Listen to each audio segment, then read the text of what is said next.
Epístola Universal de San Pedro Apóstol. Capítulo 1. Yo, Pedro, apóstol de Jesucristo, saludo a los que se hallan expatriados y dispersos en el Ponto, Galacia, Capadocia, Asia y Bitinia, y que fueron elegidos, según el propósito de Dios Padre y mediante la santificación del Espíritu, para obedecer a Jesucristo y ser limpiados con su sangre. Que la gracia y la paz les sean multiplicadas. Bendito sea el Dios y Padre de nuestro Señor Jesucristo, que por su gran misericordia y mediante la resurrección de Jesucristo nos ha hecho nacer de nuevo a una esperanza viva, para que recibamos una herencia incorruptible, incontaminada e imperecedera. Esta herencia les está reservada en los cielos. A ustedes, que por medio de la fe son protegidos por el poder de Dios, para que alcancen la salvación, lista ya para manifestarse cuando llegue el momento final. Esto les causa gran regocijo, aun cuando les sea necesario soportar por algún tiempo diversas pruebas y aflicciones. Pero cuando la fe de ustedes sea puesta a prueba, como el oro, habrá de manifestarse en alabanza, gloria y honra el día que Jesucristo se revele. El oro es perecedero y, sin embargo, se prueba en el fuego. Y la fe de ustedes es mucho más preciosa que el oro. Ustedes aman a Jesucristo sin haberlo visto, y creen en Él aunque ahora no lo ven, y se alegran con gozo inefable y glorioso, porque están alcanzando la meta de su fe, que es la salvación. Los profetas que hablaron de la gracia destinada a ustedes, estudiaron e investigaron con detalle todo acerca de esta salvación. Ellos querían determinar a quién y a qué momento se refería el Espíritu de Cristo que estaba en ellos, cuando anunciaba de antemano los sufrimientos de Cristo y las glorias que les seguirían.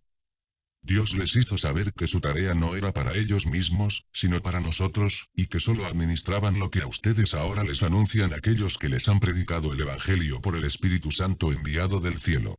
Estas son cosas que aún los ángeles quisieran contemplar. Por lo tanto, preparen su mente para la acción, estén atentos y pongan toda su esperanza en la gracia que recibirán cuando Jesucristo sea manifestado. Pórtense como hijos obedientes, y no sigan los dictados de sus anteriores malos deseos, de cuando vivían en la ignorancia. Al contrario, vivan una vida completamente santa, porque santo es aquel que los ha llamado. Escrito está: sean santos, porque yo soy santo. Si ustedes llaman Padre a aquel que al juzgar se fija en lo que se ha hecho, y no en quién lo hizo, vivan el resto de sus vidas en el temor de Dios. Ustedes saben que fueron rescatados de una vida sin sentido, la cual heredaron de sus padres. Y que ese rescate no se pagó con cosas corruptibles, como el oro y la plata, sino con la sangre preciosa de Cristo, sin mancha y sin contaminación, como la de un cordero, que ya había sido destinado desde antes de que Dios creara el mundo, pero que se manifestó en estos últimos tiempos por amor a ustedes. Por él ustedes creen en Dios, que fue quien lo resucitó de los muertos y lo ha glorificado, para que ustedes tengan puesta su fe y su esperanza en Dios. Y ahora, ya que se han purificado mediante su obediencia a la verdad, para amar sinceramente a sus hermanos, ámense los unos a los otros de todo corazón, pues ustedes han nacido de nuevo, y no de una simiente perecedera, sino de una simiente imperecedera, por la palabra de Dios que vive y permanece para siempre. Porque todo hombre es como la hierba, y toda su gloria es como una flor.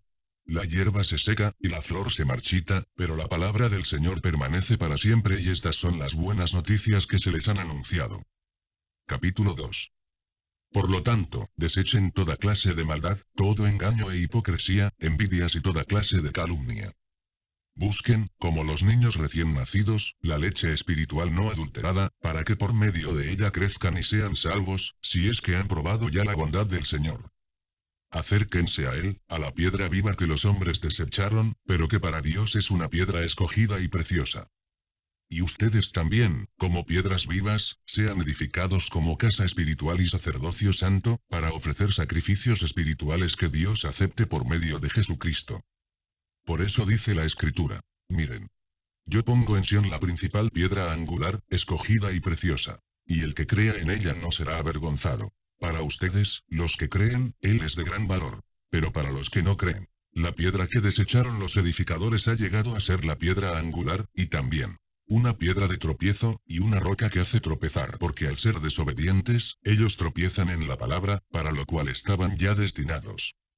Pero ustedes son linaje escogido, real sacerdocio, nación santa, pueblo adquirido por Dios, para que anuncien los hechos maravillosos de aquel que los llamó de las tinieblas a su luz admirable.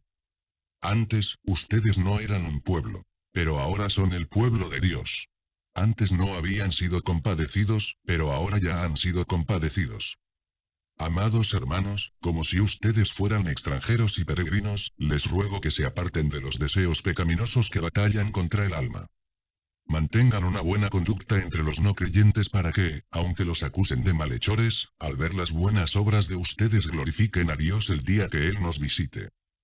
Por causa del Señor, muéstrense respetuosos de toda institución humana, se trate del rey, porque es el que gobierna, o de sus gobernadores, porque el rey los ha enviado para castigar a los malhechores y para elogiar a los que hacen el bien. La voluntad de Dios es que ustedes practiquen el bien, para que así hagan callar la ignorancia de la gente insensata. Hagan uso de su libertad, pero no la usen como pretexto para hacer lo malo, sino para servir a Dios. Respeten a todos. Amén a los hermanos. Teman a Dios y respeten al Rey. Ustedes los criados, muéstrense respetuosos con sus amos. No solo con los que son buenos e indulgentes, sino también con los que son difíciles de sobrellevar. El soportar sufrimientos injustos es digno de elogio, si quien los soporta lo hace por motivos de conciencia delante de Dios. Porque qué mérito hay en soportar malos tratos por hacer algo malo, pero cuando se sufre por hacer el bien y se aguanta el castigo, entonces sí es meritorio ante Dios. Y ustedes fueron llamados para esto. Porque también Cristo sufrió por nosotros, con lo que nos dio un ejemplo para que sigamos sus pasos. Cristo no cometió ningún pecado, ni hubo engaño en su boca. Cuando lo maldecían, no respondía con maldición. Cuando sufría, no amenazaba, sino que remitía su causa al que juzga con justicia. Él mismo llevó en su cuerpo nuestros pecados al madero, para que nosotros, muertos ya al pecado, vivamos para la justicia. Por sus heridas fueron ustedes sanados. Porque ustedes eran como ovejas descarriadas, pero ahora se han vuelto al pastor que cuida de sus vidas. Capítulo 3. Así también ustedes, las esposas, respeten a sus esposos, a fin de que los que no creen a la palabra, puedan ser ganados más por la conducta de ustedes que por sus palabras, cuando ellos vean su conducta casta y respetuosa. Que la belleza de ustedes no dependa de lo externo, es decir, de peinados ostentosos, adornos de oro o vestidos lujosos, sino de lo interno, del corazón, de la belleza incorruptible de un espíritu cariñoso y sereno, pues este tipo de belleza es muy valorada por Dios. Porque así era la belleza de aquellas santas mujeres que en los tiempos antiguos esperaban en Dios y mostraban respeto por sus esposos. Por ejemplo, Sara obedecía a Abraham y lo llamaba Señor. Y ustedes son sus hijas, si hacen el bien y viven libres de temor. De la misma manera, ustedes, los esposos, sean comprensivos con ellas en su vida matrimonial. Hónrenlas, pues como mujeres son más delicadas, y además, son coherederas con ustedes del don de la vida. Así las oraciones de ustedes no encontrarán ningún estorbo. En fin, únanse todos en un mismo sentir. Sean compasivos, misericordiosos y amigables. Ámense fraternalmente. Y no devuelvan mal por mal, ni maldición por maldición. Al contrario, bendigan, pues ustedes fueron llamados para recibir bendición. Porque el que quiera amar la vida y llegar a ver días buenos, debe refrenar su lengua del mal, y sus labios no deben mentir. Debe apartarse del mal y hacer el bien, buscar la paz, y seguirla. Porque los ojos del Señor están sobre los justos, y sus oídos están atentos a sus oraciones. Pero el rostro del Señor está en contra de los que hacen el mal. ¿Quién podrá hacerles daño, si ustedes siguen el bien? Dichosos ustedes, si sufren por causa de la justicia. Así que no les tengan miedo, ni se asusten. Al contrario, honren en su corazón a Cristo, como Señor, y manténganse siempre listos para defenderse, con mansedumbre y respeto, ante aquellos que les pidan explicarles la esperanza que hay en ustedes. Tengan una buena conciencia, para que sean avergonzados aquellos que murmuran y dicen que ustedes son malhechores, y los calumnian por su buena conducta en Cristo. Es mejor que ustedes sufran por hacer el bien, si Dios así lo quiere, que por hacer el mal. Porque también Cristo padeció una sola vez por los pecados, el justo por los injustos, para llevarnos a Dios. En el cuerpo, sufrió la muerte, pero en el espíritu fue vivificado. En el Espíritu también, fue y predicó a los espíritus encarcelados, a los que en otro tiempo desobedecieron, en los días de Noé, cuando Dios esperaba con paciencia mientras se preparaba el arca, en la que unas cuantas personas, 8 en total, fueron salvadas por medio del agua. Todo esto es símbolo del bautismo, el cual no consiste en lavar las impurezas del cuerpo sino en el compromiso ante Dios de tener una buena conciencia, que ahora nos salva por la resurrección de Jesucristo, quien subió al cielo y está a la derecha de Dios, y a quien están sujetos los ángeles, las autoridades y las potestades. Capítulo 4. Puesto que Cristo sufrió por nosotros en su cuerpo, también ustedes deben adoptar esa misma actitud, porque quien sufre en su cuerpo pone fin al pecado, para que el tiempo que le queda de vida en este mundo lo viva conforme a la voluntad de Dios y no conforme a los deseos humanos. Baste el tiempo pasado para haber hecho lo que agrada a los no creyentes, que viven entregados al libertinaje y las pasiones, a las borracheras, orgías, disipaciones y detestables idolatrías. Para ellos resulta extraño que ustedes ya no los acompañen en ese mismo desenfreno y libertinaje, y por eso los ultrajan. Pero tendrán que dar cuenta de ello al que está preparado para juzgar a los vivos y a los muertos. Por esto también a los muertos se les predicó el Evangelio, para que sean juzgados en su cuerpo según los criterios humanos, pero vivan en el Espíritu según Dios. El fin de todo se acerca. Por lo tanto, pórtense juiciosamente y no dejen de orar. Por sobre todas las cosas, ámense intensamente los unos a los otros, porque el amor cubre infinidad de pecados. Bríndense mutuo hospedaje, pero no lo hagan a regañadientes. Ponga cada uno al servicio de los demás el don que haya recibido, y sea un buen administrador de la gracia de Dios en sus diferentes manifestaciones. Cuando hable alguno, hágalo ciñéndose a las palabras de Dios. Cuando alguno sirva, hágalo según el poder que Dios le haya dado, para que Dios sea glorificado en todo por medio de Jesucristo, de quien son la gloria y el poder por los siglos de los siglos. Amén. Amados hermanos, no se sorprendan de la prueba de fuego a que se ven sometidos, como si les estuviera sucediendo algo extraño. Al contrario, alégrense de ser partícipes de los sufrimientos de Cristo, para que también se alegren grandemente cuando la gloria de Cristo se revele. Bienaventurados ustedes, cuando sean insultados por causa del nombre de Cristo.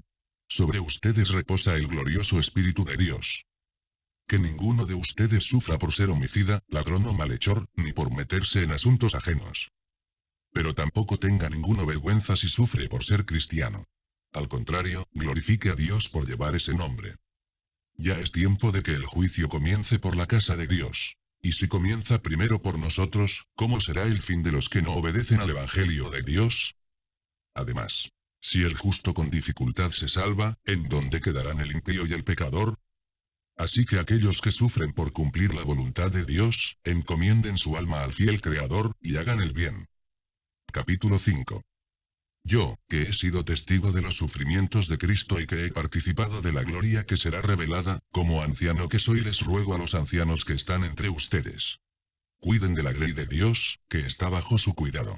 Pero háganlo de manera voluntaria y con el deseo de servir, y no por obligación ni por el mero afán de lucro. No traten a la grey como si ustedes fueran sus amos. Al contrario, sírvanle de ejemplo. Así, cuando se manifieste el príncipe de los pastores, ustedes recibirán la corona incorruptible de gloria. También ustedes, los jóvenes, muestren respeto ante los ancianos, y todos ustedes, practiquen el mutuo respeto. Revístanse de humildad, porque Dios resiste a los soberbios, pero se muestra favorable a los humildes.